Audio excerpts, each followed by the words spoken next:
What is up, my friends and fellow collectors out there? Today I have a vision to behold right here, right? This is a custom Vision statue like I've never seen before. This thing is super badass, awesome, epic, cool, fantastic, incredible. Those are all the words I would use to describe this thing right here. So if you are looking for this piece and you just came here to see my thoughts on it, spoiler alert, I fucking love this thing. Just run out and go buy it, and then you can come back and, you know, we can talk about it. You can leave your comments down below and everything. If this is your first time on the channel, though, I do a lot of statues. I talk about a lot of statues, and my buddy Seth is always talking about hot toys and all kinds of other toys and collectibles out there and everything. So if you like that kind of stuff too, make sure you like, subscribe, and turn on notifications so you can keep up with all the content that we put out every week right here at MCE.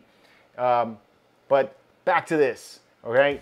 I ordered this piece back when I had a collection of Avengers and X-Men, and I was, you know, had a lot of Marvel stuff. So this took a while for me to get, and finally it came in. Vision is not a character that I am like running out to go find, right? This is not somebody that when I first heard that it was being made that I was like uber excited to want to get a Vision statue. But when I saw the art of this piece, I was like, yeah, this is a special type of statue. This is something different, you know?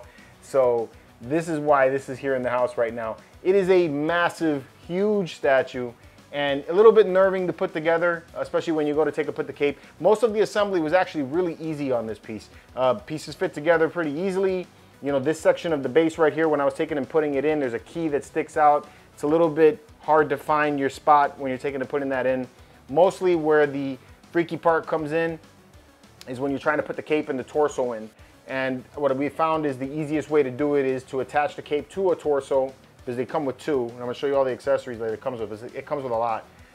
And then this piece right here removes. You could slide that into the cape and then you put it back down. There's a magnet that holds it in place there, and then magnets that hold it into the torso. So it gives it that illusion that he's, you know, transmuting or going through this device right here, which I don't know what this device is.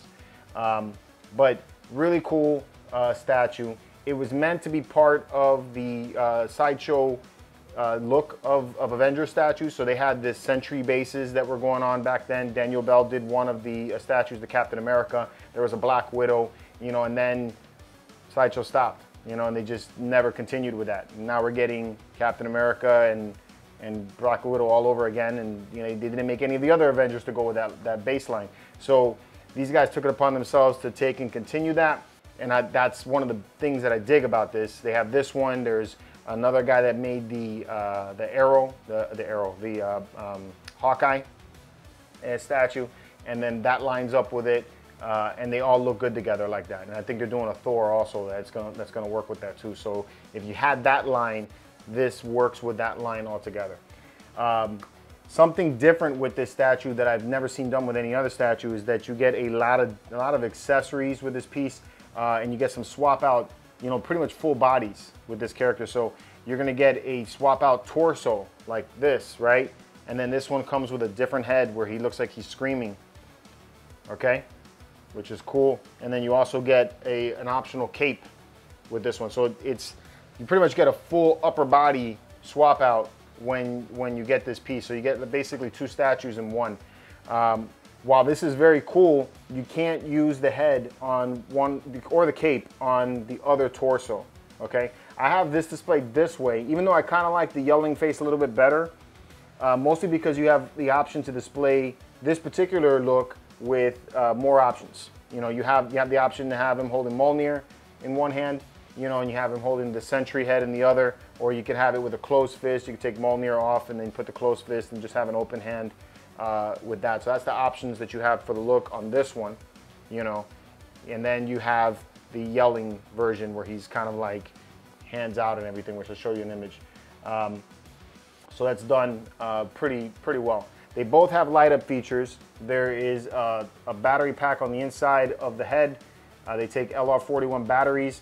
I really need to get my act together and just hold on to a bunch of batteries in the house so that just in case, you know, one of these things come in with a particular battery, I have the batteries ready to go, and I never do. The whole design and sculpt of this, the way that they did the engineering to make it fit in here like he's floating and, you know, going through this base, I think is a really unique idea. It looks really cool. They really do give you that illusion that he's floating forward, especially when you have him aimed like that, which is how you're gonna have him displayed. You know, he doesn't even look like he's keyed into anything, which is cool. I think that's a really nice idea that they did there. And then you have this really impressive paint job and texturing throughout the base. The base has this kind of like blue and black texturing going on with like metallic features in it. You got this what looks like an arc reactor from what I'm seeing here. I'm not really certain if that's what that is, but it kind of reminds me of an arc reactor, and that looks really neat, you know. And then you have this vibrant green and red that comes from Vision, so it just lights lots of nice contrast right there between the two of them. So I think that's done really good. You have some shading, mostly in the body. The face really doesn't have much shading, but everything else seems to have, like, you know, some shades into the muscles, so the anatomy looks good and it pops there and everything. And just the red and the green really have a nice contrast to each other and looks comic accurate. So I think that is a really nice job that they did with that. I did have some connection problems with some pieces, and you may have that if you get this piece. I think I need to heat the capes up so that they bend a little bit more. The capes are made out of a really lightweight material. They're not uber flexible. They are kind of on the stiff side, but they're light, which is good. So I don't feel like it's gonna tip over. It's not really having weight back there like that.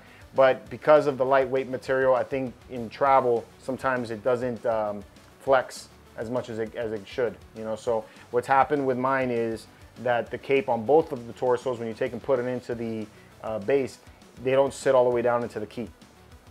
So that's the thing. And you can see kind of like a slot, you know, almost the gap right there where it's not pushing all the way through. So I need to heat the capes up to get that to work right.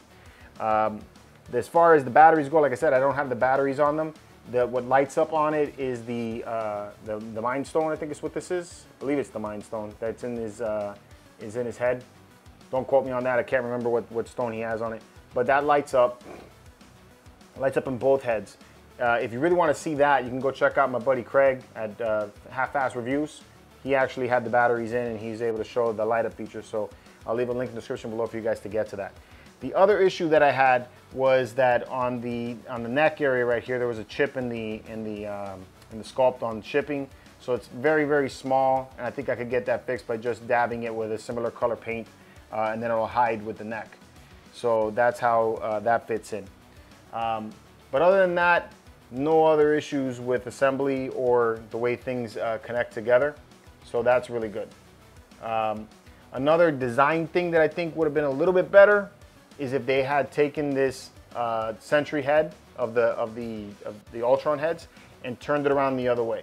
And I know the idea is that he's looking at the Sentry head, which that's cool, not a bad idea. But I think having the head turned the other way, you know, has that fear factor. Like maybe he's attacking other Ultron sentries, and he's like showing the head to the enemies, right? And they're just like, oh shit, you know. And he's got Mjolnir, you know. So I think that would have been kind of neat if it was aimed the other way. Plus, as somebody who's looking at the statue, you can see the head. So there's that. It's a very, very big statue. And from the looks of it, it extends out pretty far. So it's probably very difficult to put into a base, or sorry, into a display case. Let me give you some dimensions right here. So from the bottom up, at least on this body, you're looking at about 22, almost 23 inches in height, and about 23 inches in depth. So it's as tall as it is deep. And then the width is about 13, 14 inches. So the main issue that I see with it is that how far out the arm extends. It's because on any of the IKEA displays, his hand's gonna stick out. So, you know, you gotta make sure that you have a very deep cabinet to put this thing in, and at least that way it'll keep it from sticking so far out that somebody might bump into it. With the other body, you don't have as much of that. It doesn't extend out as far because the arms kind of just stay in this area right here, but it still kind of sticks out a little bit. So that's something to consider. But otherwise, it's a fantastic looking piece, guys. This is a masterpiece in my opinion. Great paint job, great looking design, great sculpt.